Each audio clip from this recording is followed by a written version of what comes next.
बर्बादी की जिम्मेदार हो तुम, बात कभी नहीं भूलता। तो उसको मेरी जिंदगी के बारे में, मेरे माजी के बारे में सब कुछ पता होना चाहिए। मेरे हाथ जोड़े हैं तुम्हारे सामने, मेरी उनके अपनी बेटी के लिए भीख मांगता था। हमदान से बात करने और उसे कन्विंस करने तो नहीं गए थे ना? मैं इतना गिरा हुआ भी। ऐना हमदान की वजह से परेशान है, तो हमदान इस बात को लेकर बहुत ज़्यादा परेशान हो जाएगा कि ऐना इस घर को छोड़कर जाना चाहती है, और वो भी सिर्फ इसलिए कि हमदान शानज़े के साथ शादी कर ले।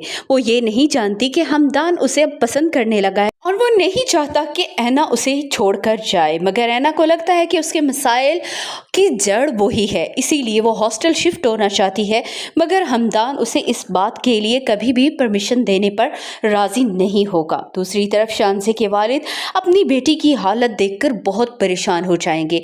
उन्हें लगेगा कि उन्हें हमदान के पास आकर बात करनी चाहिए। हमदान के पास आकर जिस तरह वो हाथ जोड़कर अपनी बेटी की खुशियों की भीख मांगेंगे, ये देखकर तो ऐना भी परेशान हो जाएगी। हमदान को भी बहुत ज़्यादा शर्मिंदगी हो रही होगी कि किस तरह शानज़े के वालिद उसके सामने हाथ जोड़े खड़े हैं।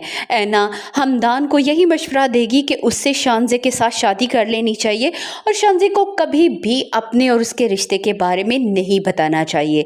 जिस तरह शानज़े के वालिद हाथ जोड़कर मिन्नतें कर रहे थे, उसके बाद ऐना को भी यही लगता है कि हमदान को शानज़े के साथ जल्द अज जल्द शादी कर लेनी चाहिए और उसकी परवाह तो नहीं करनी चाहिए, वो अपना इंतज़ाम खुद कर लेगी। यहाँ पर जैसे ही शानज़े के वालिद घर वापस आएंगे, अपनी बीवी से यही कहेंगे कि उन्होंने हमदान से बात की है। उनकी बीवी को लगेगा कि शायद उन्होंने हमदान से कोई रिक्वेस्ट की है, मगर वो यहाँ पर अपनी बीवी से सारी बातें छुपा जाएंगे। भले ही उन्होंने हाथ जोड़कर हमदान की मिन्नत की है, लेकिन अपनी बीवी के सामने वो अपना भरम नहीं तोड़ना चाहते।